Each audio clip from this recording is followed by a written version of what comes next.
Your email might not be private at all, and the shocking part is you can't tell just by looking.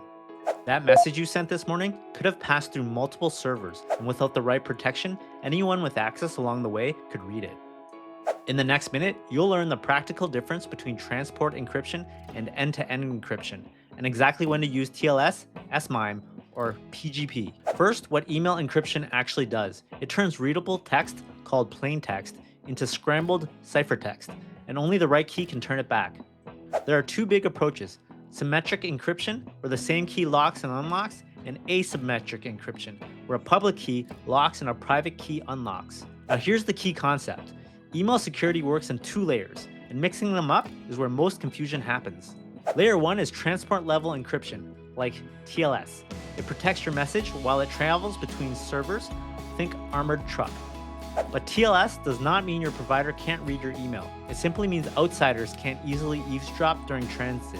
TLS works by doing a quick handshake, verifying the server identity with a certificate, then switching to fast encryption for the data transfer.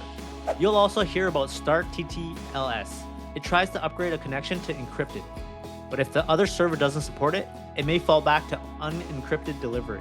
That fallback is a risk because attackers can force a downgrade. The stricter fix is MTA STS, which says no TLS, no delivery.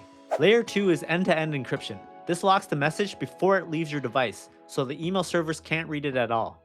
Two common end-to-end options are SMIME and PGP/OpenPGP, and they solve the same problem with different trust models. SMIME is certificate-based. You get a digital certificate from a trusted authority, and it can also add digital signatures that prove the email really came from you. SMIME is often easiest in business environments because clients like Outlook and Apple Mail support it well, once the certificate is installed. The trade-off: both sender and recipient need certificates, and managing renewals can become real operational work at scale. PGP and OpenPGP use public and private keys too, but instead of certificate authorities, they often rely on a web of trust, where people verify each other's keys. PGP can be great when you don't want to depend on centralized authorities, but it can be harder to set up and key management is on you. For practical setup, Gmail typically uses TLS automatically, but for true end-to-end encryption, you'll need third-party tools. Outlook can do SMIME natively. Install your certificate, select it in email security settings, and encrypt only when you have the recipient's certificate. Thunderbird supports OpenPGP built-in. Generate your key pair, protect it with a strong passphrase, then import your recipient's public key to encrypt messages. One more reality check. Encryption protects message content, but it doesn't stop account takeovers.